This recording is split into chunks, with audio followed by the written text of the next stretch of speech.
Hello, carnivores, herbivores, and omnivores. Welcome to episode 6 of I Was a Teenage Exocolonist. Let's head into the game and yeah, let's see where today takes us. Maybe we'll reach the glow for this year, maybe we won't, we'll see. We might have to stop right before it if it's getting too too close to half an hour, because the glow events can be quite comprehensive. But we will see. Right, stress 50, so we probably don't want to head outside. Also, I don't think there's much to do outside right now, if I recall right. Uh, Kudos, huh? Babysitting gives kudos, right? 7 kudos, that's a not terrible amount. Yeah, let's do some babysitting. The creche is filled with native flowers, courtesy of a secret admirer in geoponics. From the blush on Tammy's face, she knows exactly who it is. You enjoy the flowers for a few days, then hang them to dry. You and Tammy come up with a bunch of crafts that use the dried flowers, making nice smelling potpourri and using the heads of the blooms to make printed designs. Get to work.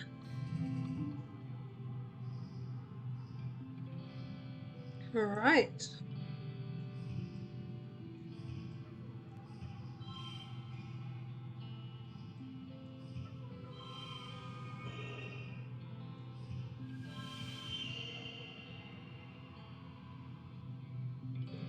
Win.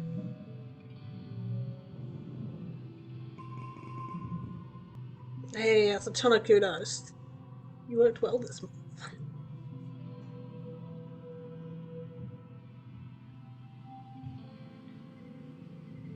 Next month, late dust. Hey, Tammy is sitting on a little stool in the sun, reading a fairy tale picture book on her hollow palm. She sighs. Are you okay? I'm okay, she hesitates. It's just that look at all the pictures of these princes and princesses. The princes are always the taller ones, but I'm so big, I'm even taller than Cal. How can he be my prince if I'm bigger than him? It's true, Tammy is the tallest kid you know. Taller than the boys, even Cal, who's a year older. You know she and Cal are close friends, but you never thought of him as her prince before. Cal wouldn't want to be a prince anyway. Ah, oh, don't take that the wrong way. Dude's a farm boy, dude. He's rustic. Oh, don't want to live on a farm with him? Old Tammy says in a small voice. He wouldn't? She goes back to flipping listlessly through her picture book, seeming stare right through it. Tammy, it's not the way I meant it. Uh, I have low empathy IRL. I'm not doing this well. Tammy is sitting in the lounge, quietly looking out at the window of the colony. Everyone is so busy doing important things, she remarks. Working in the creche is pretty hard work, but Auntie Sedent makes it look so easy it almost feels like playing. Perform a random act of kindness. You start simple. You give Tammy an enormous hug, sharing the love. Tammy gets lots of hugs, but you make sure this one feels special. She hugs you back, wiggling back and forth happily. She's surprisingly strong. Wiggly hugs. Wiggly hugs. Thanks, Elaine, she says breathlessly as she squeezed the wind out of her whistle. I really need that. Can't say I'm a fan of hugs that are that type, but if you're into it, why not? Oh, before you go, she adds, and produces a box with a slice of cake in it from the folds of her skirt. Wait, what?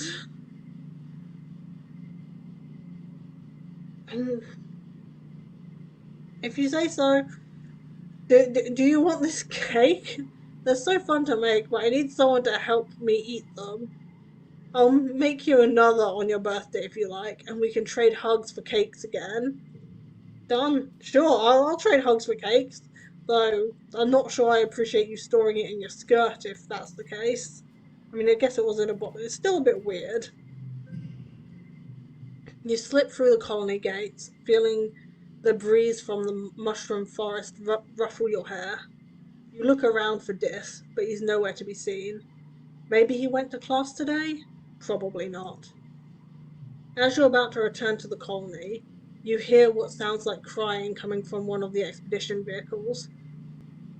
You pull back the tarp that keeps it from being blanketed with fungal spores and find Dis curled up in the cabin. He wipes his eyes and turns away. Go away, he mutters. Are you okay? I'm fine. Dis sniffles. Just leave me alone. You want to talk about it? Why didn't you go ask my sister? He mumbles. Tang is so mature. She knows everything. I'm just a sensitive little crybaby who doesn't know anything. Dis wraps his arms around his legs and hides his face in his knees. I hate her, he mutters. Everyone thinks she's so smart, but she's just a big meanie. I hate everyone here. I hate being here. I just want to be left alone. Mm-hmm. Ugh. Mm, damn it, Dis. Shoveled up? Oh wait, no, we're still getting the kudos bonus. More babysitting. More kudos.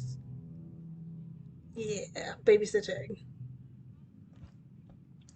Most kids in the crash go home at the end of the workday to be with their parents, but some live there full time.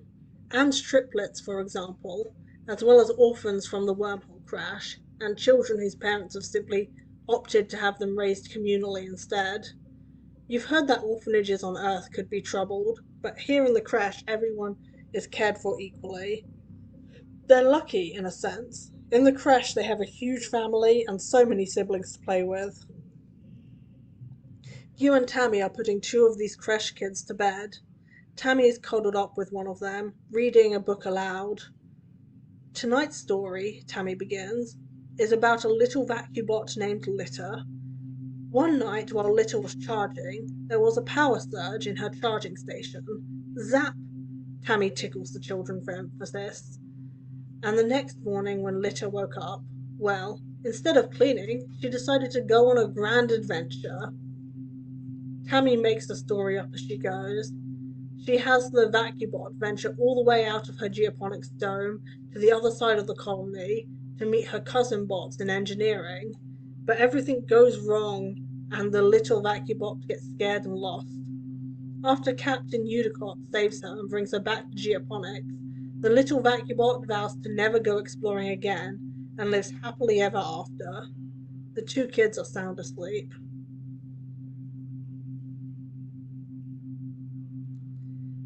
You're great with kids. Thanks, Elaine. Tammy blushes. I can't wait to have kids of my own. I want at least five. There?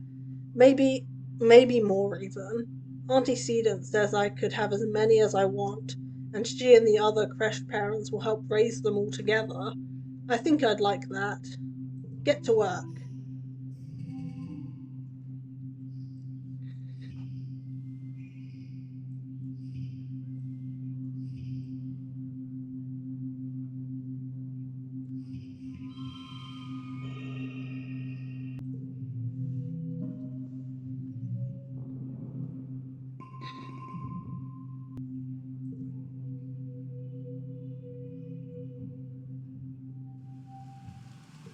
Ah, I missed someone's birthday, didn't I? Uh, who was it? Cal. Well, it could have been worse. I have pretty high relations with Cal. You, though, my relations aren't quite as good with.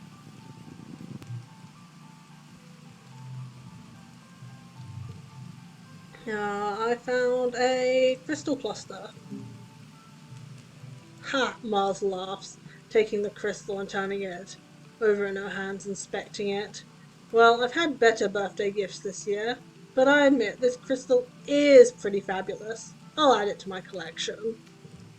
Yeah, and you wonder why people don't always like you. Look, you'll get there. Like, you're like 12. I can forgive it. I can forgive it. But not forever.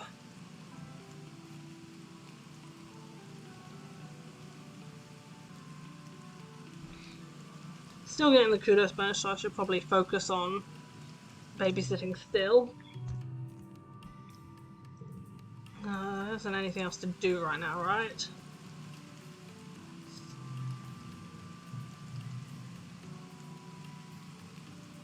Right, new boss event. I worried that was the case. I don't think I need to do it right now, but I do think I need to do it before the end of this year if it's the one I think it is. So I think I can babysitting, then take a rest, then go out for that event. Babysitting. You almost lose one of the kids this month. After mobilizing the whole colony to look for them, you eventually find them playing in the drainage ditches that eventually lead outside the colony walls. You shudder to think of what would have happened if they'd gotten outside. What is it with kids and storm drains? Is this something that happens a lot? Well, sometimes, the kids and storm drains. It just happens.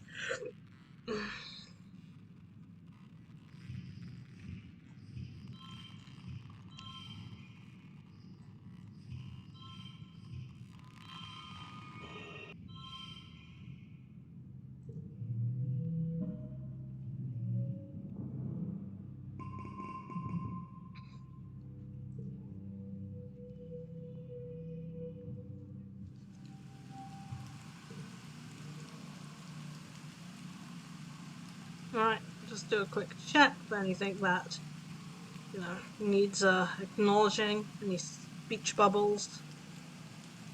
Doesn't seem to be any.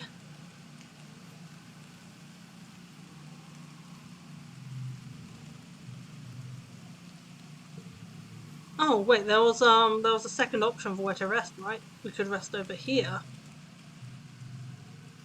You've seen Dis use this drain pipe, blah blah blah blah. Nope. Where was it? There was a relaxation point on the wall, right? Nope. Is it in the garrison? Yeah, relax on the walls. Well, defense training. But for now, relax on the walls. After the first attack on the colony, they added lookout towers to the walls. Now you have a place to hang out if you don't feel like working. And because it's all the way up here, no adults are going to come ask you to run any errands for them. On rainy days, you take shelter under the pavilions and listen to the pitter-patter of warm raindrops on the grass roof. You can do whatever you want. Ah, this is the life.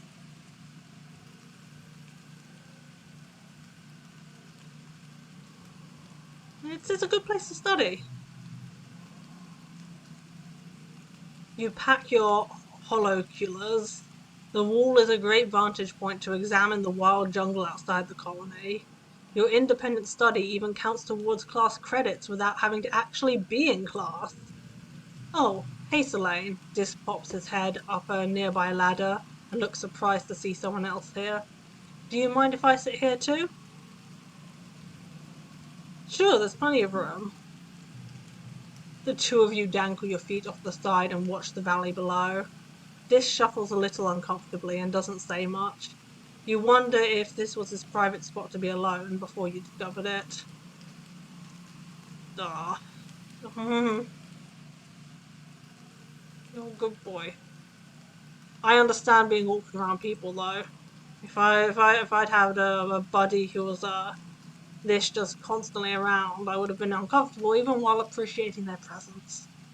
I was a very awkward child. Ooh. Ah, I think I'll keep them.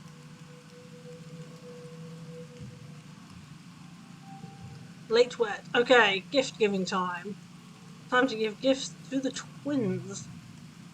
This sits before a collection of rocks, grouped by colour and texture.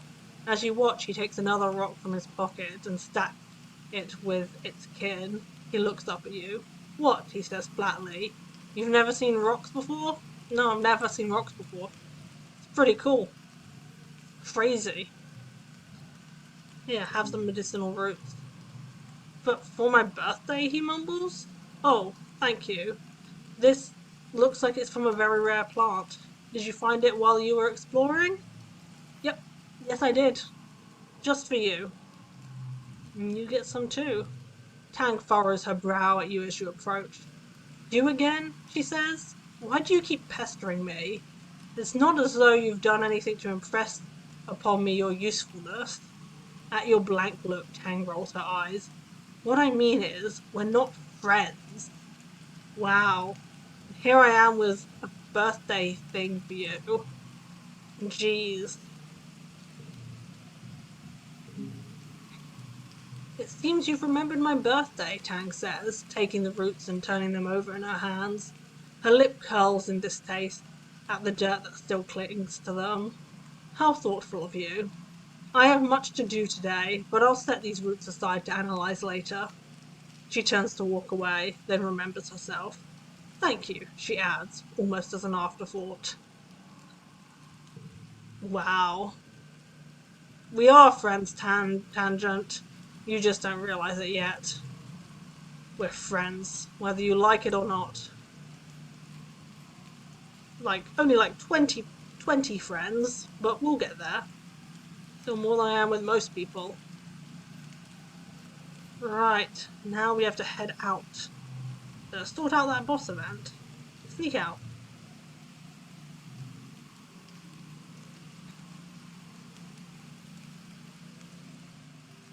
Boss events are up the hill here.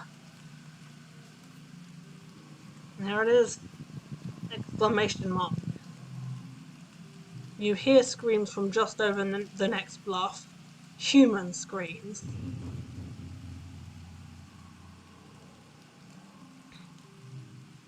You crest the bluff to see Tammy's father, Chief Surveyor Tonin. He's being attacked by something you've never seen before. A four-legged creature with a huge mane of flowers, a mean reptilian face, and two wicked claws. What? Is this a manticore? You've heard of fierce creatures like this outside the walls, but you never expected to ever see one up close. What is one doing so close to the colony? Uncle Tonin is pinned under one of the creature's pointed legs. He's struggling to get free, but the manticore keeps dancing around, like it's playing with its food. You can hear it from here, growling and clicking its mandibles. But you snuck out. If you try to help, he's gonna know you snuck out, and your parents are gonna be so mad if they find you here. Panic rises in your chest. How could you even help him? This is a huge, deadly monster.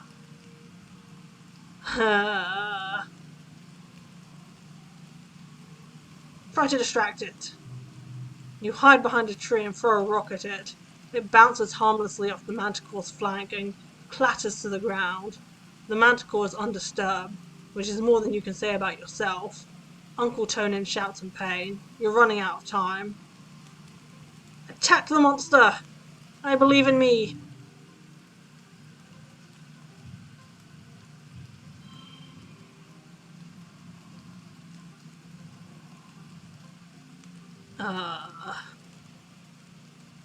Next round.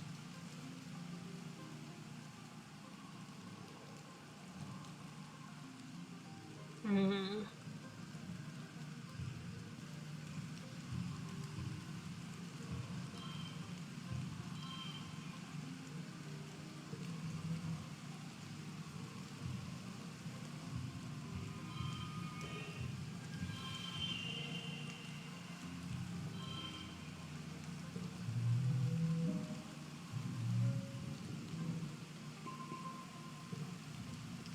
You break through the tree line, yelling your battle cry. The manticore looks up from terrorizing Tonin and decides you could use a bit of terrorizing yourself. It roars, a deep, angry sound you can feel liquefy your guts. With literally nothing on you except the few rocks you could pick up from the clearing, you manage to piss off the ferocious manticore enough that it decides to go after you instead. Or maybe it just thinks it'll pick off the smaller, more tender prey before coming back for the main course. Either way, it leaps off Uncle Tonin and starts towards you. As you're about to engage with it in the most one-sided battle of your young life, you smell the crackle of ozone in the air, and the manticore howls in pain. Uncle Tonin! You must have distracted the manticore long enough for him to get to his plas rifle. The manticore turns and flees, and you run on over to Uncle Tonin's side. Solane, he gasps. I don't know why you're out here, but I'm glad to see you. Together you manage to limp him back to the gates. He'll be fine after an afternoon in a medbed, which is a relief. But you're even more relieved when you don't get in trouble for sneaking out. You don't know what he told your mother, but it was a miracle you weren't grounded for life. Go home. Yep, I'd rather not be grounded for life. Just for like a week. Chief Surveyor Tonin has come to your quarters to personally thank you for saving him from the manticore. Ever since he returned, Tammy's barely let him out of her sight. She stammers out her thanks as well. If it weren't for you, she'd be an orphan. They both owe you a great debt. I'm stepping down as Chief Surveyor, Uncle Tonin says. I think it's about time I take up a job inside the colony walls. I wasn't built for life outside a ship, I think. He squeezes Tammy's hand. Someone like Utopia has the youthful reflexes to stay safe out there in the jungle. She'll do great out there as the new Chief Surveyor. For that matter, so would you, he continues. I know you weren't supposed to be out there, but I would have died if you weren't. That has to count for something. When Utopia offers you a spot in expeditions, you should take her up on it. You'd have done the same. Tammy presents you with a basket of cookies. She's written thank you on each one in flowery writing, and that's the real reason we do it. We want the cookies. We're just doing it for the cookies. Tonin holds his hand up, brushing you off. It was important to me, he says. Because of you, I'll be around to see my little girl grow up. That's good. That's nice. Hey, glow season.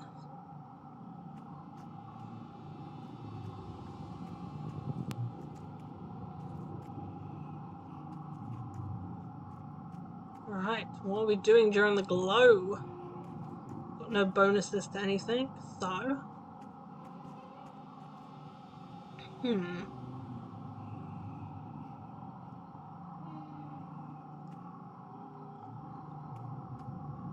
Build some more biology. Or we could build some more empathy and bravery. Stuff. I think we could go for some biology.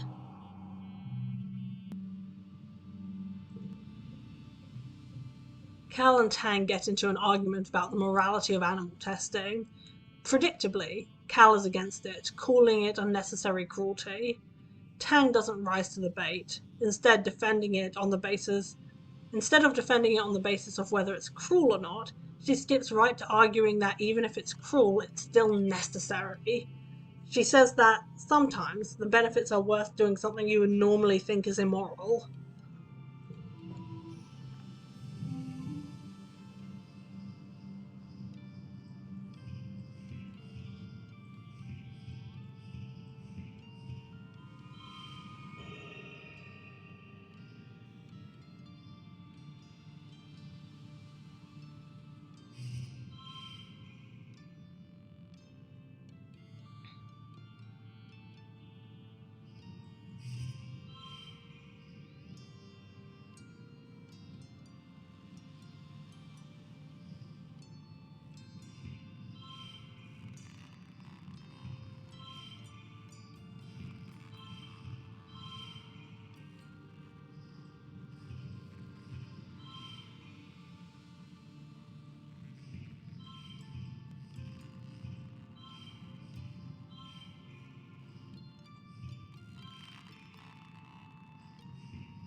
I do not think we're going to be able to get equal to the goal.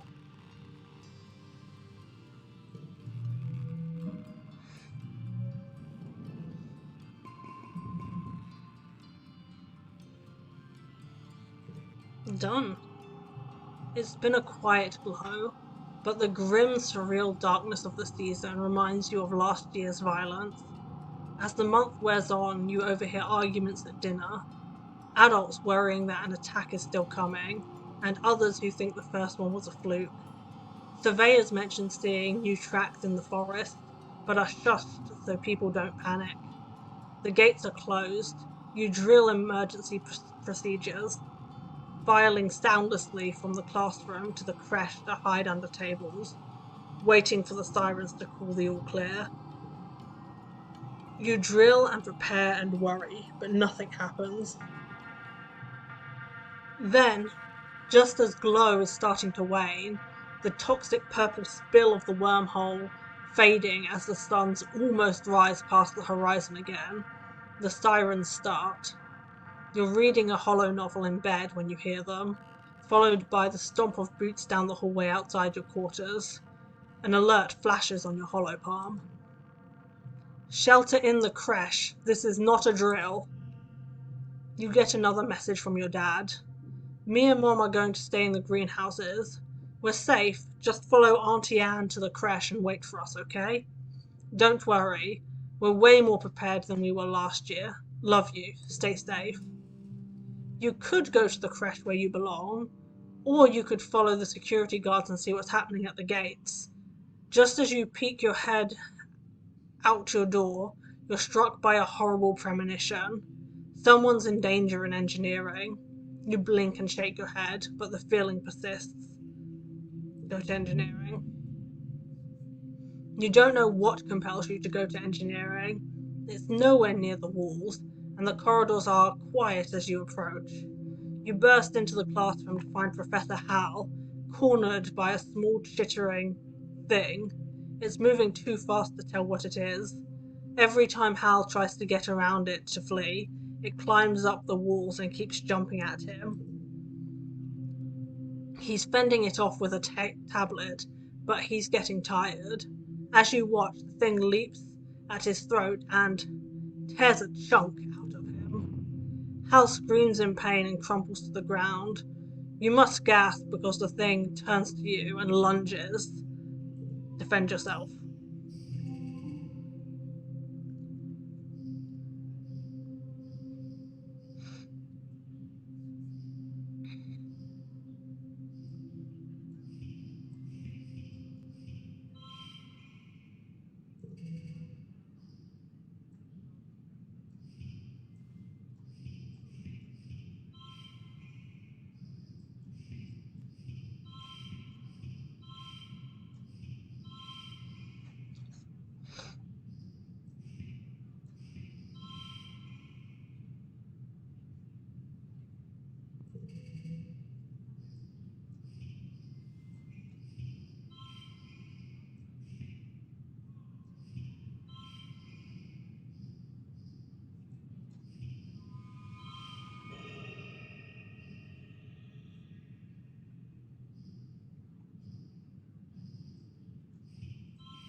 It's impossible to hit the thing.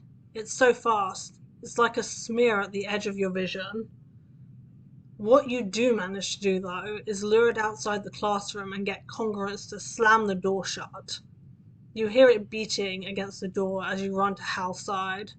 Congruence guides you through how to hold the pressure to Hal's throat to stop the bleeding. But, stars, there's blood everywhere. Eventually the doors open and Chief Engineer Instance runs in, directing some of the security team to load Hal into a stretcher and take him to med bay. There's no sign of the creature. She surveys the carnage. Good work, Selene, she says grimly. You might just have saved Hal's life. Her shoulders droop. They must have crawled over the walls. Buggers. You return to your quarters. Your parents are horrified to see you covered in blood, relieved when you say it's not yours, then horrified all over again when you tell them about Professor Hal. Your dad checks his hollow palm and tells you that they got him to a med bed quickly enough that his injuries should heal in a few weeks. You saved Professor Hal's life. Done.